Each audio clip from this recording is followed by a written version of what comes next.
ഇന്നത്തെ ടോപ്പിക് ഗവർണറെക്കുറിച്ച് ആണ്.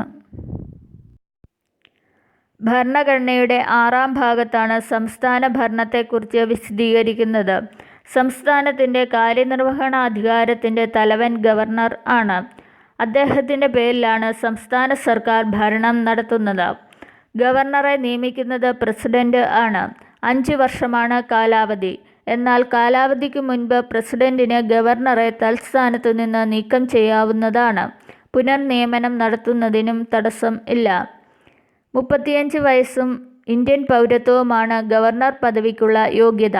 കൂടാതെ അസംബ്ലി, പാർലമെന്റ് അംഗത്വമോ മറ്റ് ആദായകരമായ പദവികളോ വഹിക്കുവാനും പാടില്ല. ഒരാൾക്ക് ഒന്നിലധികം സംസ്ഥാനങ്ങളുടെ ഗവർണർ പദവി വഹിക്കുന്നതിനോ ഗവർണറെ സ്ഥലം മാറ്റുന്നതിനോ ഭരണഘടന വിലക്ക് ഏർപ്പെടുത്തുന്നില്ല. ഏറെക്കുറെ രാഷ്ട്രപതിക്ക് സമാനമായ അധികാരമാണ് സംസ്ഥാന ഗവർണർക്ക് ഉള്ളത്. മുഖ്യമന്ത്രിയെയും അദ്ദേഹത്തിൻ്റെ ഉപദേശമനുസരിച്ച് മന്ത്രിസഭാംഗങ്ങളെയും സംസ്ഥാനത്തെ മറ്റു സുപ്രധാന തസ്തികകളിലേക്ക് നിയമനം നടത്തുക എന്നതാണ് കാര്യനിർവഹണാധികാരത്തിൽ പ്രധാനപ്പെട്ടത്. Advocate general, public service commission അംഗങ്ങൾ, വൈസ് ചാൻസലർമാർ തുടങ്ങിയവരും ഇതിൽപ്പെടുന്നു. പ്രസിഡന്റിനെ പോലെ ഗവർണറും നിയമസഭയുടെ ഭാഗം ആണ്.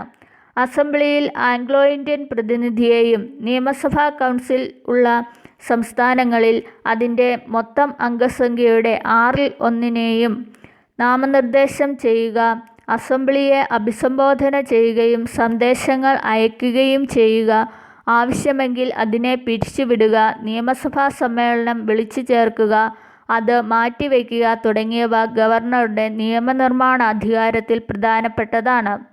ഓർഡിനൻസ് പുറപ്പെടുവിക്കുന്നതിനും മണി ബിൽ അസംബ്ലിയിൽ അവതരിപ്പിക്കുവാൻ ശുപാർശ ചെയ്യുന്നതും അദ്ദേഹം ആണ്.